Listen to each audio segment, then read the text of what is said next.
Assalamualaikum warahmatullahi wabarakatuh. Perkenalkan, kami dari kelompok 4. Untuk pertemuan kali ini kita akan membahas mengenai bidang-bidang layanan bimbingan dan konseling di MI atau SD. Sebelum ke pembahasan, perkenalkan anggota kami. Yang pertama ada Ikvina dengan NIM 2318135. Yang kedua ada Nunung Muhayatun dengan NIM 2319158. Yang ketiga ada Afroh Novianti dengan NIM 2319039. Dan yang terakhir ada Nala Kuratal Ain dengan NIM 2319085. Langsung saja ke pembahasan yang pertama, yaitu pelayanan bimbingan dan konseling di MI atau SD. Pelayanan bimbingan dan konseling di MI atau SD itu mengacu pada perkembangan siswa yang tengah beradaptasi dengan lingkungan yang lebih luas dan belajar bersosialisasi dengan mengenal berbagai aturan, nilai, dan norma-norma.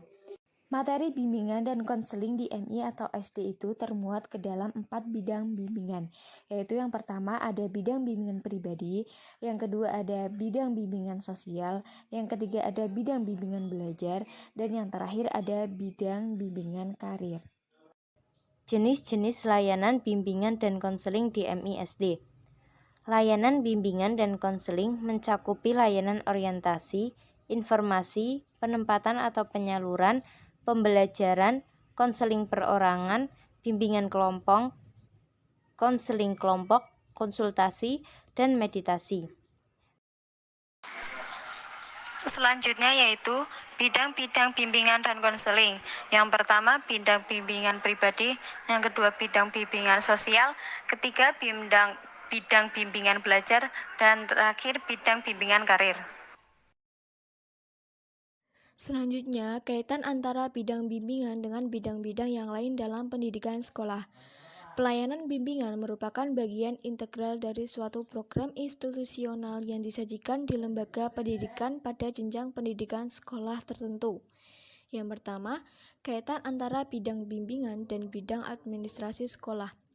Yang dimaksud dengan bidang administrasi sekolah bukan bidang tata usaha persekolahan, melainkan kepemimpinan di sekolah.